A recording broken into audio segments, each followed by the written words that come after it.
The last place anyone expected to find her was inside a chimney. Not a hidden basement, not a van or a shack in the woods. A chimney of all things. It all started at 7:42 a.m. on a Tuesday. The sky over Harrow County was that kind of gray that made you think something bad was coming. Storms maybe, or worse. Amber alerts were already flashing across phones, gas station screens, and every highway billboard between 3 counties. Missing Lily Carter, age 7, last seen wearing a pink hoodie with a unicorn print. By mid-morning, half the town was out searching. Volunteers combed through parks, culverts, fields. Police were at full tilt, but no leads, no sightings. It was like the little girl had vanished into thin air until Rex barked.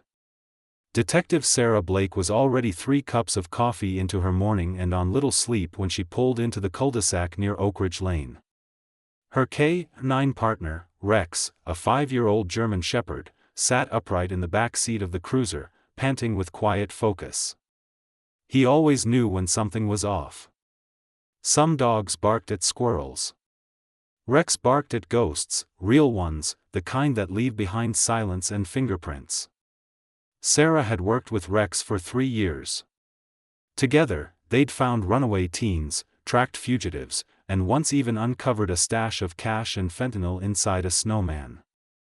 But this felt different. Before we dive into heart-pounding dog stories, please subscribe my channel. Many people watch videos without subscribing. Your 1 subscribe help me to create story like this and hit bell icon for more stories like this. Before we begin, don't forget to subscribe and tell me in the comments where you're watching from. What's the strangest thing you've ever found in an unexpected place? Drop your answer in the comments below. The old Victorian house at the end of the street stood like a scar. Its paint was peeling, porch caved in, windows boarded, the chimney cracked. A rusted mailbox read 312 in faded bronze letters. Everyone called it the Harrow House after the man who disappeared 10 years ago when the attic caught fire. Arson was suspected. So was something darker. But nobody was ever found. The town just sealed the place off and let time rot it. But now Rex was growling at it. "No way, buddy," Sarah muttered, stepping out and clipping his leash. "That place is condemned." Rex didn't care. He lunged toward the back gate, leash tight in Sarah's hand. She followed him reluctantly, boots crunching on dead leaves. The house wasn't on their search list. It had been ruled out. No signs of recent entry. Sealed windows, heavy chains on the front door. But Rex wasn't interested in any of that. He leapt up onto the rear deck like he'd done it 100 times and bounded to the slanted aluminum roof. Sarah cursed under her breath. "Rex, get down from there." But he was locked in, nose to the sky, circling the chimney. The house had a record. Sarah pulled it up on her phone just to calm her nerves. A string of old complaints. A few kids claiming someone had watched them from the attic. No one ever proved it. The official story said the fire had cleared out the attic and any trace of life in it. Just a squatter's den. No power, no plumbing, no reason anyone would ever go back. But then Sarah noticed something odd. An incident log just 4 weeks ago. A neighbor had reported hearing music late at night. A child's song, the complaint read, like a music box. The report had been closed. No follow-up. She looked up at Rex. He was now pawing at the metal crown of the chimney, barking in low, deep bursts. Not out of fear, out of fear, but command. He wanted someone to look. He was telling her to listen. Sarah radioed for backup. 15 minutes later, the fire ladder arrived. She climbed up herself, determined not to dismiss Rex's instincts. Up close, the chimney was dusty, but not as old-looking as the rest of the house. A faint trail of soot clung to the metal. Sarah placed her palm on the brick. It was warm. "How is that even possible?" one of the firefighters asked. "No heat, no gas line." "Whole place should be ice," said another. They peered inside, shining a flashlight down. Nothing. Then Rex barked again, and they heard it. A faint high-pitched sound, a scraping, like something small, something moving. Sarah leaned closer, heart pounding. "Hello, can you hear me? My name is Sarah. I'm here to help." Silence. Then the softest sound, a child's whimper. If you love true animal hero stories like this, don't forget to subscribe to our YouTube channel. Every week, we bring you real heart-stopping rescues led by the bravest dogs out there. Join our community and never miss a moment of hope. The team sprang into action. They lowered a small camera attached to a thermal scope and confirmed the impossible. A child was inside the chimney, curled tightly, still breathing. It took the firefighters nearly an hour to dislodge enough brick safely. The girl was wedged in at an angle, barely able to move. Her pink hoodie was covered in soot. Her arms trembled as they pulled her out gently with a harness. She was conscious, barely. Sarah knelt beside her, speechless. Rex nudged her shoulder, then turned toward the girl and gently pressed his head to her chest. The child opened her mouth to speak, but coughed instead, and then whispered one word, "Monster." They rushed her to the hospital. Sarah stayed behind, walking slowly through the empty house. Something about the place gave her a feeling she hadn't had in years. Not since her first homicide case. A sharp cold that started in her neck and settled in her spine. There were no footprints inside, no signs of entry.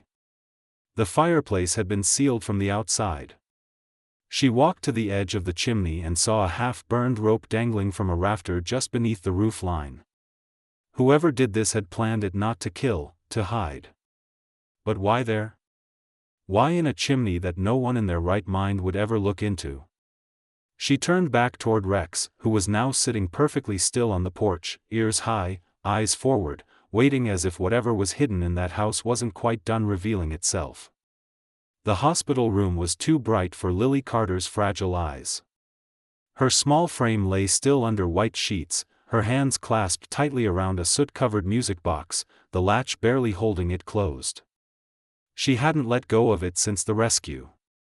Her mother, Clara Carter, stood at the window, trembling, clutching a pair of tiny pink sneakers that had been returned to her by a search team member. "We looked everywhere," she whispered as if speaking to herself. "How did she end up in that house?" Detective Sarah Blake sat near the bed, notebook closed, pen untouched. She wasn't here for questioning today. She was here to listen. Lily's voice was a soft rasp. "He said the fire would come if I moved, so I stayed real still." Sarah looked up. "Who said that, sweetheart?" Lily turned her head slowly, her voice barely a breath. "The man with the burned face." Sarah's jaw tightened. Back at 312 Oak Ridge, yellow tape fluttered in the wind. The house had been declared structurally unsafe again, but now with renewed interest.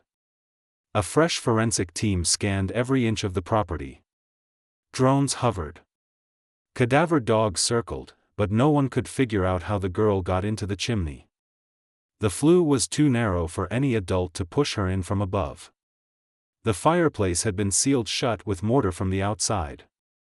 Even the paramedics had to widen the opening with tools to extract her. And yet somehow someone had placed a 7-year-old child in there alive. Rex paced back and forth on the edge of the porch, tail high, nostrils flaring. Sarah stood beside him, arms crossed, mind racing. "I've never seen him like this," she muttered. "Even after we pulled her out, he's still on edge." A young officer nearby scoffed. "Maybe he smells raccoons." Rex turned abruptly and growled. Low, quiet, not aggressive, but unmistakably alert. "Or maybe," Sarah said flatly, "he knows something we don't." According to the property records, the house had changed ownership 3 times in the last decade. But none of the sales ever finalized. 2 buyers backed out mid-deal. One man paid in full but never moved in. The neighbors said he broke the lease the same week he signed it, packed up, and left in the middle of the night. He claimed the place was already occupied. Sarah requested access to the county's archives and dug into the original fire incident. It happened in 2014. Owner James Harrow. Charges: suspicion of child endangerment. Unproven. Allegedly took in foster kids. 2 complaints filed anonymously. No follow-up. Fire started in the attic. Harrow went missing. Nobody recovered. Case closed. Too clean. Too easy. The medical examiner's report said Lily had been without food for 2 days. She'd been in that chimney no longer than 48 hours, which meant she had to have been moved recently. And that music box she wouldn't let go of. It was 1970s vintage, the kind sold at county fairs, engraved on the inside, Mia, 2005. There were no recent missing children named Mia. But Sarah had a sick feeling she'd seen that name before. At the precinct, she flipped through a box of old files, the unsolved cases, the ones that kept her awake at night. There it was. Mia Thompson, age 6, reported missing in 2005. Last seen playing in her backyard. Her home, just 7 blocks from 312 Oak Ridge. Her body was never found, but her music box, now clutched in the hands of another little girl nearly 20 years later, had somehow resurfaced in the very same house. Sarah leaned back in her chair, rubbing her eyes. This can't be a coincidence. She called it in. Cold Case Unit, Forensics, Behavioral Analysts. This wasn't just a rescue. It was the first thread in a long-buried pattern. And it was Rex who had pulled it loose. The next morning, Sarah returned to the property with a thermal scanner and a locksmith. She was no longer waiting on red tape. Something in her gut said the house still held secrets. She entered through the back door. It groaned on rusty hinges. The interior smelled like old smoke and mold. A mix that clung to every crevice. Dust motes hung like ghosts in the filtered sight. "Okay, Rex," she said softly. "Show me." He moved ahead slowly, nose close to the floorboards, ears twitching. He stopped in the hallway beside the staircase, lifted his head, and stared at the wall. Sarah scanned it with the thermal scope. Nothing. Then, faint heat, a small spot near the floor, shaped a rectangle, warmer than everything else. She tapped the wall, hollow. "Get me a crowbar," she told the officer outside. Minutes later, the panel popped loose. Behind it, a crawl space, narrow, lined with shelves. On them sat dozens of small trinkets, hair ribbons, single shoes, photos, crayon drawings, even old teddy bears, all tagged with names and dates. Mia 2005, Sophie 2011. Ellie 2008. Nora 2016.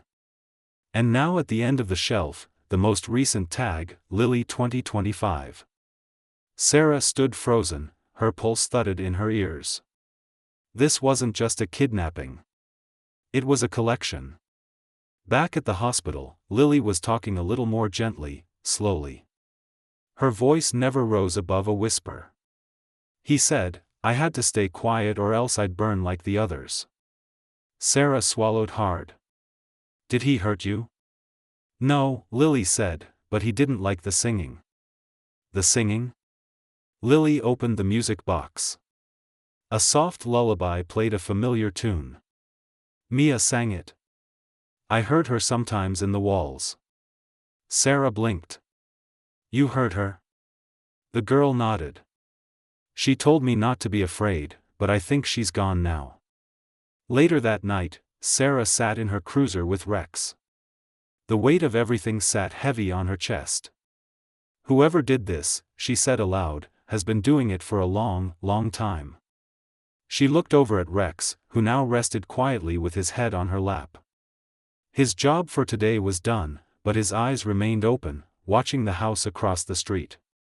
Not out of fear, out of vigilance, because even though the child had been found, the real monster was still out there, and Rex was ready. It had been 3 days since Lily Carter was rescued from the chimney. And yet, Rex hadn't relaxed, not even once. Most dogs would have wagged their tails, accepted a treat, maybe curled up at the foot of the bed like a hero. But Rex wasn't most dogs. Ever since that day, his ears had stayed up, eyes locked, tail stiff. Something wasn't right, and he felt it in his bones. Detective Sarah Blake noticed it, too. She sat beside Rex in her cruiser, parked across from 312 Oak Ridge. The house was now surrounded by a temporary chain-link fence. The tape long gone. Forensics had packed up. The fire chief had officially deemed it a health hazard, set for demolition within the week. Still, Rex refused to look away. Sarah sipped from her thermos, eyes on the house. "You still think there's something in there, huh?" Rex let out a low whine and placed his paw against the door. His gaze never wavered. At the station, Sarah pulled every open case within a 30 m radius involving missing children under age 10. She filtered by time span 2000 to 2025. The results, 24 kids. Of those, 15 were never found. No bodies, no suspects, no closure. She laid the printed profiles out on the wall in the conference room. It looked like a gallery of loss. Photos in school uniforms, Halloween costumes, birthday hats. Sarah had seen patterns before: gangs, traffickers, cult behavior, but this was different. This felt personal, deliberate. The crawl space inside the house had shelves organized by name and year, trophies, mementos. She paused on the file marked Ellie Arian, 2008, same age as Lily, went missing just 1 block away from the Harrow house. Her case had gone cold after 3 weeks. Sarah hadn't been on the force yet back then, but now she felt responsible. Every one of these kids was somebody's world, and whoever had taken them had turned it into a private collection. Lily's condition was improving. Her bruises were healing, and she'd begun eating again. But she still refused to sleep without the music box. Anytime someone tried to take it away, she panicked. Sarah visited again on Thursday morning. Lily sat upright in bed, coloring. "Hi, sweetheart," Sarah said softly. "Mind if I ask you a few questions today?" Lily nodded, her eyes wary but curious. Sarah smiled. "Do you remember how you got inside the chimney?" Lily's hand froze. She looked down at the paper. "I remember the dark," she whispered. "I remember the man said the walls would protect me, that no one could hear me scream there." Sarah's stomach turned. "What man, honey? Do you remember his name? His face?" Lily shook her head. "He wore a mask like paper. It looked burned and he always whispered." Sarah leaned in. "What did he whisper?" Lily answered so quietly. Sarah barely heard it. "Said, the others were waiting for me." The words echoed in Sarah's mind all day. The others were waiting for me. That night, she reviewed the house footage again. Body cams, drone scans, even Rex's collar cam. There were no fresh signs of habitation, no footsteps besides theirs, no food wrappers, no blankets, nothing but dust and ash. So, how had someone been in there recently? And how had they gotten a child into a sealed chimney? Unless, she paused the footage. There on the far side of the roof, a metal panel half obscured by dead leaves and ivy. It looked like an old maintenance hatch, maybe for roof access or chimney cleaning. The forensics team hadn't mentioned it. She rewound and played it again. Rex had passed by it twice, but never barked. Maybe it hadn't been important then, but it was now. At dawn, Sarah returned with bolt cutters and Rex at her side. No backup, no press, just instinct. The maintenance hatch was rusted shut, but she managed to pry it open after 10 minutes of sweat and curses. Rex crawled forward, nose twitching as he descended into the attic space. The attic had burned badly in the fire years ago. Chunks of insulation still hung from the charred beams like melted cotton candy. But in the far corner, Rex stopped and sat. That meant something. Sarah crept over slowly. There, behind a melted water heater, was a wooden trapdoor. She hadn't seen it in any of the original house blueprints. There were no visible hinges, just a looped wire for lifting. Heart thudding, she opened it. Below was a narrow passage, barely 3 feet wide, descending at a steep angle. The air smelled like old smoke and wet stone. Rex growled softly. She pulled out her flashlight and followed him in. It wasn't a crawl space. It was a tunnel. Concrete walls, metal piping. It led under the house and curved into a descending slope. The further they went, the colder it became. Rex stayed close, ears perked, tail straight. At the bottom, they reached a room. Square, no windows, cement floor, and along the walls, drawings, childlike scrawlings, and colored pencil, stick figures, trees, suns with smiley faces, and in the center of the back wall, a giant chimney drawn in red. Beneath it, dozens of names. Some had been crossed out, some hadn't. Lily, Mia, Ellie, Sophie, and at the very bottom, a new name had been added. Ava 2026. Sarah staggered back. No, she whispered. This is still active. They're planning another. She radioed for backup and photographed everything. This wasn't just evidence. It was a timeline. The room had no exit except the one they came through, but someone had built it. Someone had maintained it. The tunnel had been hidden all this time, and no one had found it. Not in a decade. Only Rex. He barked once, then turned, leading her out. Back at the precinct, the task force mobilized immediately. Ava Hughes, age 6, had been reported missing in a neighboring county just 2 weeks ago. Her case hadn't gone viral yet. No known sightings. The parents had split custody. No clear suspect. But now they had a location and a pattern. Sarah printed the new map. Every girl taken had lived within walking distance of 312 Oak Ridge. And now the house itself had a new mark. A blood-stained piece of paper pinned to the gate that hadn't been there the day before. In shaky childlike handwriting, the fire never left. Rex stood beside Sarah as she read the note, his fur bristling. He didn't bark. Not this time. He didn't have to because the hunt wasn't over. It had only just begun. Detective Sarah Blake wasn't sleeping much. It wasn't the nightmares, though they came uninvited and often. It was the silence. The silence after a rescue. When the public moved on, the reporters left and the adrenaline faded. That silence was where the real horror lived. Because somewhere out there, another child was waiting. Another girl marked for 2026. Ava Hughes. And Sarah had less than 4 months to find her. The hidden basement room beneath 312 Oak Ridge was still being processed by forensics. Every square inch was photographed. Every crayon drawing cataloged. Experts in handwriting, behavioral profiling, and even retired FBI profilers were brought in. But nothing felt fast enough, especially to Rex. The German Shepherd had grown increasingly restless.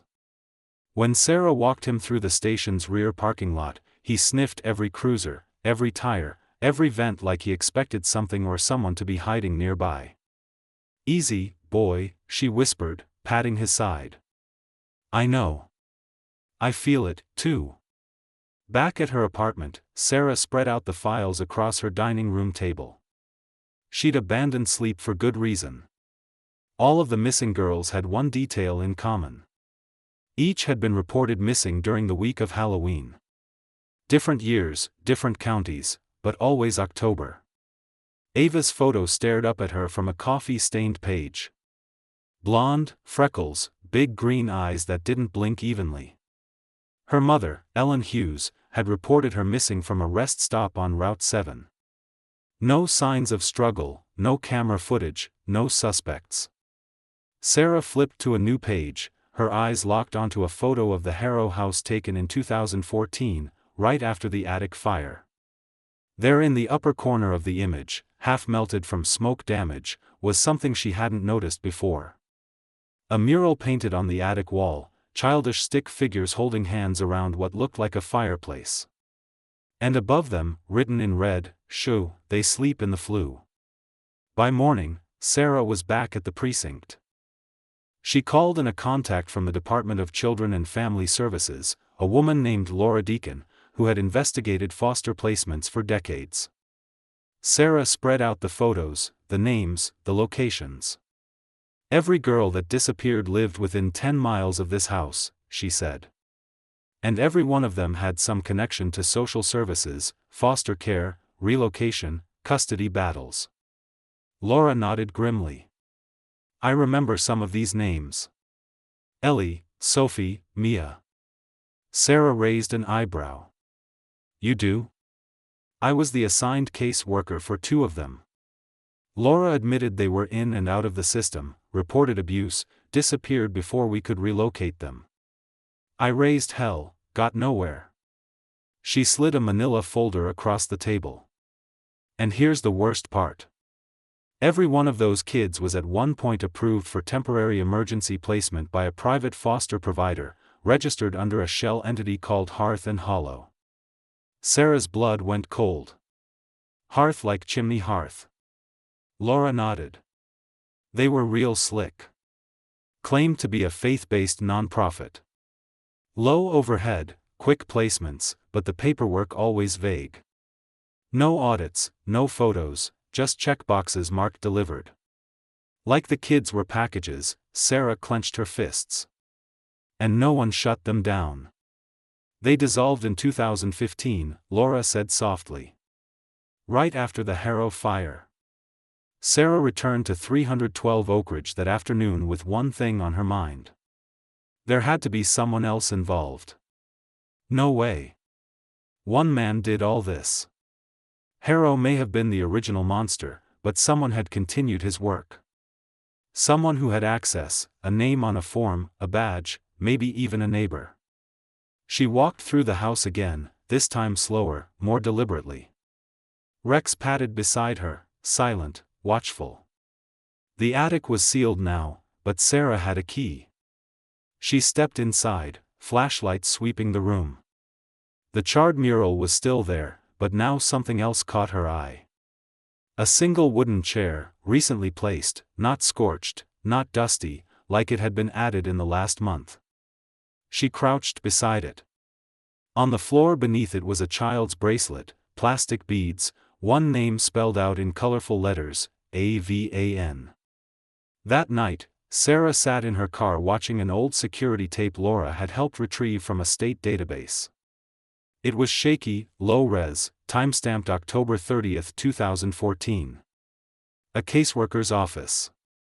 A man entered the frame, barely visible from the shoulders down, escorting a child. The girl, Mia, was crying. The man's voice was muffled. But Sarah could just make out one thing he said as he handed over a manila envelope. "She's used to the dark. Should be fine by now." Then he left. No name, no face, just a voice. But Rex, lying in the passenger seat, lifted his head sharply. He growled. Sarah rewound the tape. Same voice, same growl. Rex remembered him. Sarah called Ellen Hughes, Ava's mother, and asked a bold question. "Did you ever interact with anyone from an agency called Hearth and Hollow?" Ellen's voice cracked. "Not directly, but after my divorce, there was this church group said they could help with short-term child care while I got back on my feet. They sent a volunteer, a man, real polite, clean-cut, said he used to help with youth programs." Sarah tensed. "Do you remember his name?" Just his first, Robert, but Ava called him Mr. Smoke. Said he smelled like fireplaces.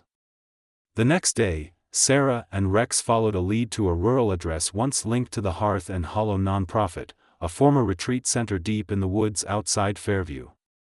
The place was crumbling, overgrown, long abandoned. But Rex caught a scent.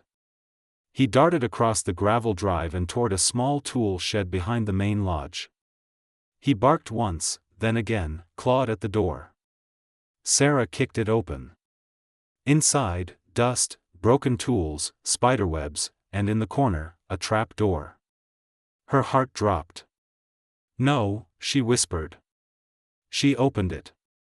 Steps led down into dark, dry air. Rex went first. The underground chamber was lined with stone, and there, lit only by flashlight beams and Rex's steady breathing, was another wall of drawings. Another series of names. Some she knew, some she didn't. But one name wasn't scratched out. Ava Pending. There was a small cot, a music box, a chain bolted to the wall, empty now, but not for long, because someone had been here recently, and they were coming back. The sound of Rex's claws tapping against the concrete echoed through the underground chamber like a metronome for Sarah's pulse. Steady, insistent, unrelenting. She crouched near the cot, flashlight beam fixed on the rusted chain bolted to the wall. At the foot of the bed, another plastic bracelet glinted in the dusty light. This one spelled out Ava in bright purple beads. Still warm, still recent. Whoever had been keeping Ava here had just moved her. Sarah rose quickly. "We're close, Rex." The dog let out a low growl, not aggressive, but focused. His ears perked, body taut. There was a narrow draft in the room. Cold air swept across Sarah's cheek from a small crevice near the floor. She moved closer. Behind a loose cinder block was a ventilation shaft barely 2 feet wide. No way a grown adult could crawl through, but a child could. And maybe someone small enough to fit had taken Ava through there. Sarah radioed for backup, marking the location, but she knew in her gut they were already behind. Back at the precinct, Sarah stared at the case board. All the evidence pointed in one direction. The abductions weren't just about harming children. They were ritualistic, repetitive, controlled. Every year, same age group, same psychological patterns, and always around Halloween. Every victim was carefully prepared, left with symbols, bracelets, drawings, music boxes. Every environment contained the same elements: tight spaces, darkness, silence. The victims were kept in places designed to suppress senses and force isolation. Sarah was beginning to see the horrifying purpose behind it all. This was more than kidnapping. It was conditioning. She flipped open a file labeled Robert Raines. No last name had been officially confirmed by Ellen Hughes, but Sarah ran a vocal match using audio enhancement software from the old security tape, cross-referencing with church volunteers, social workers, and program coordinators active between 2005 and 2015. And one hit came back. Robert Raines, age 47, former pastor's assistant in 2 different states, fled allegations of misconduct in Missouri, rebranded himself as a grief counselor in South Carolina, disappeared after 2015. There were no fingerprints on record, no active warrants. He'd slipped through every crack. Until now, Sarah ran the database on property leases filed under aliases used by Hearth and Hollow. Only one address remained unsearched. A cabin tucked deep into the Cascade foothills, leased under the name Michael Holloway, a name that hadn't turned up until today. She pulled up the location on her phone. 3 hours north, middle of nowhere, and just remote enough. Sarah didn't wait for a team. She loaded Rex into the cruiser, slammed the door shut, and peeled out of the parking lot like every second counted because it did. On the highway, she turned on the sirens. Her heart raced, not from fear, but urgency. If Raines had moved Ava, it meant he knew the chamber had been discovered, which meant he was spiraling, breaking his routine. And broken routine meant unpredictable danger. She checked the back seat mirror. Rex was sitting tall, his eyes locked on the road ahead. He knew. They reached the cabin just after sundown. Twilight bled through the trees, casting long shadows across the gravel drive. The structure looked like it had been there for 50 years. Weather-beaten wood, moss-covered roof, and no visible power lines. A stone chimney sat on one end. Of course, Sarah parked a quarter-mile away and moved on foot. Rex stayed tight to her side, body low, silent. He was trained for stealth, and tonight it mattered. The cabin had a single front door and one window, no lights, no movement. Sarah crept closer. Through the glass, she saw flickers, candlelight, and shadows dancing on the walls. Inside, someone was pacing. Sarah gripped her service weapon and whispered to Rex. "Stay." She crept around the side, bootsteps muffled in pine needles. And then a sound. Not the man's voice.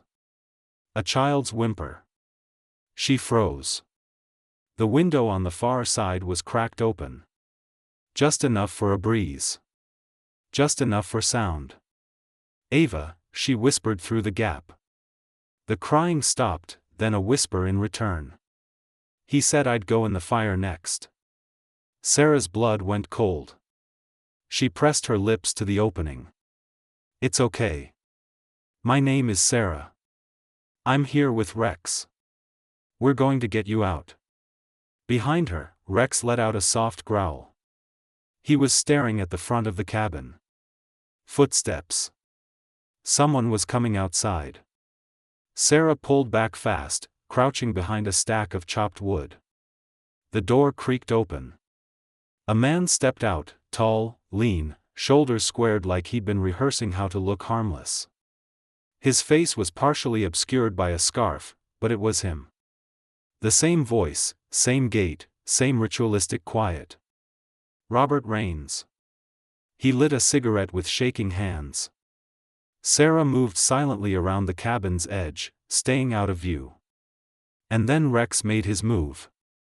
With a snarl, the German shepherd charged from the dark, lunging before Raines could react. The man stumbled backward, dropping his cigarette, swearing. Sarah rounded the corner, gun raised.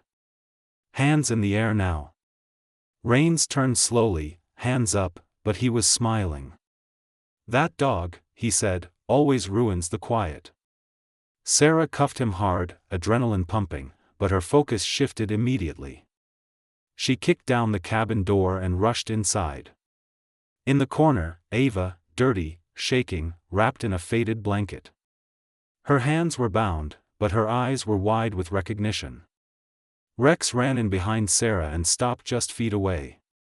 Ava reached for him instinctively, tears running down her cheeks. "You're the one from the TV," she whispered. "The barking dog." Sarah knelt and cut her loose, voice cracking. "You're safe now." By the time backup arrived, Ava was wrapped in thermal blankets and sitting in the cruiser's back seat, sipping juice. Rex beside her like a living statue of protection. Raines was loaded into custody. He said nothing. "No, please. No apologies." But in his duffel bag, they found something that chilled everyone to the bone. A list handwritten. Next year, Madison 2027. The cycle had already been planned to continue, but thanks to Rex, it ended here. Later, back at the hospital, Ava slept soundly for the first time in days. Her mother held her close, unable to stop crying. The room was warm, full of life, full of relief. Rex lay on the floor, finally relaxed. Sarah sat beside him and scratched behind his ears. "You never gave up," she whispered. "Not for a second." Rex sighed and closed his eyes, content. The monster had been caught. The brick chimney wouldn't hold any more nightmares, and thanks to a dog's bark, a child lived. The courthouse was packed. Reporters swarmed the steps, microphones outstretched like spears as Robert Raines was led inside in cuffs. His face was blank, unreadable. Some called him a monster, others whispered the word cult. But no one seemed to notice the one detail Sarah Blake couldn't ignore. He looked relieved. It wasn't the smug grin of a man caught red-handed. It was the quiet, resigned look of someone who believed his work was done. And that terrified Sarah more than anything because she knew the truth. Rains wasn't working alone. Ava Hughes was safe with her mother now, under protective watch. She'd given short statements to investigators, but most of what she said made little sense to the adults in the room. She spoke of walls that breathe, of a burned man who whispered stories, and of other children singing in the dark. Sarah didn't dismiss it. Not after Lily Carter had said something almost identical just days before. Kids didn't invent nightmares that matched. They remembered them. Rex had been restless again. At night, he paced the perimeter of Sarah's small apartment, occasionally stopping at the door to growl softly as if sensing someone outside. She checked the hallway each time. Nothing. On the third night, she tried to reassure him. "You did it, Rex. We caught him. We saved her." But Rex didn't relax. His ears perked toward the window, eyes sharp. That's when Sarah noticed it. A folded slip of paper wedged beneath her windshield wiper downstairs. She retrieved it cautiously. The handwriting was jagged, almost childlike. "The fire never left. You only caught the smoke." Her stomach knotted. Rains had been the face, but someone else was still out there. Back at the precinct, Sarah dug deeper into Hearth and Hollow. The nonprofit had dissolved after 2015, but financial records were a mess of shell corporations and untraceable donations. She traced one surviving entity to a rural trust in Oregon, another to a construction firm in North Carolina that specialized in, of all things, chimney repair. Someone had built the hiding places Rains used, and they hadn't stopped. The evidence in his duffel bag, the Next Year Madison 2027 list, wasn't just a fantasy. It was a schedule, which meant if Rains was locked away, someone else was preparing to continue the cycle. Sarah returned to visit Lily Carter, who was now strong enough to note to sit in a wheelchair. She clutched her music box like a lifeline, whining it over and over until the melody filled the hospital room. "Lily," Sarah said gently, "do you remember anything else about the man with the burned face?" The girl frowned. "He wasn't always there. Sometimes it was another one." "A lady?" "She smelled like smoke, too." Sarah leaned closer. "A lady? Can you describe her?" Lily shook her head. "I never saw her face. She wore a scarf, but she sang." "Sang what?" Lily began humming the lullaby from the music box. The same tune Mia Thompson had loved. The same one carved into the wall beneath the Harrow house. Sarah's pulse quickened. "Lily, when you heard her sing, did it sound close or far away?" Lily looked straight at her. "It came from the chimney." That night, Sarah sat with Rex and her cruiser outside the jailhouse where Rains was being held. Her instincts told her he wouldn't talk, not directly. Men like him thrived on silence, on making others guess. But Sarah had something he couldn't ignore. She requested an interview. In the sterile interrogation room, Rain sat across from her, chained to the table. His expression was calm, almost polite. "You shouldn't have brought the door," he said, voice low. Sarah didn't flinch. Rex sat at her side, gaze locked on Rains. "You put a little girl in a chimney," Sarah said flatly. "Tell me where the others are." Rains tilted his head. "I didn't put her anywhere. I was just tending the fire." Sarah's hands curled into fists. "Who are you covering for?" For the first time, his smile faltered. "The fire keeps burning," he whispered. "Even when smoke clears. You can't stop what was started. You only delay it." Rex growled. Hackles raised. Sarah leaned in. Then tell me who started it. Rains looked down at the table. His lips barely moved. She did. Sarah froze. She. But he wouldn't answer again. The session ended with nothing but silence and Rex's steady growl vibrating through the room. 2 days later, a break came in the form of a maintenance worker's call. During a routine inspection of the abandoned hearth and hollow retreat, they'd found another hidden hatch. This one leading to a room filled with old files, placement records, names, and photographs. Dozens of them. Children smiling for school portraits. But in the corner of one photo, Sarah spotted something chilling. A woman standing just behind Mia Thompson in a group shot, scarf over her hair, eyes staring coldly at the camera. The caption listed her as Program Coordinator Margaret Harrow, wife of James Harrow, owner of 312 Oak Ridge, presumed dead in the attic fire of 2014. But Sarah knew better. The fire had never taken her. She'd been alive this whole time, and she was still out there. That evening, Sarah sat on her porch, staring at the file photo until her vision blurred.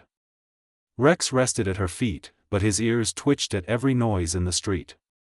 "Looks like we've got another hunt ahead of us," she murmured.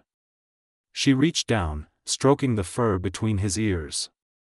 Smoke was never the fire. Rains was never the head. It's her. Rex lifted his head, eyes steady, almost answering. The case wasn't closed. It was only halfway through. The fall wind cut sharp through the Cascade foothills, rattling dry leaves across the asphalt as Detective Sarah Blake tightened her grip on Rex's leash. The German Shepherd moved like a soldier, nose low, ears high, muscles taut. He wasn't sniffing for a fugitive this time.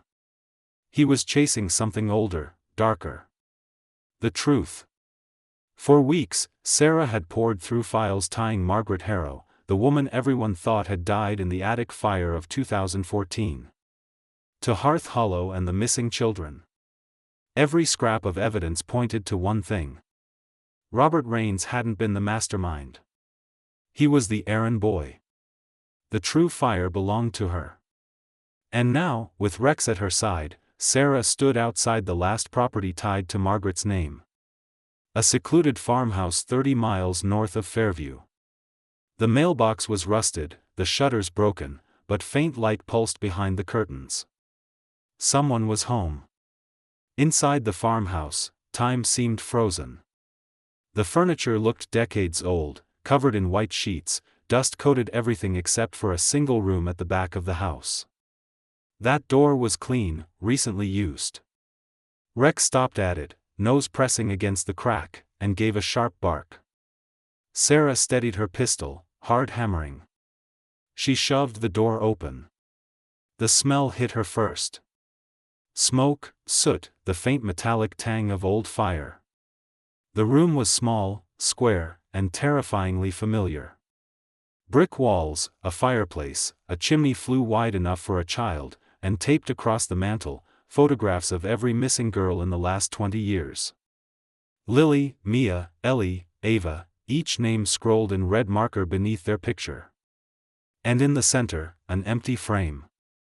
Beneath it, a label already written Madison 2027. Sarah's breath caught.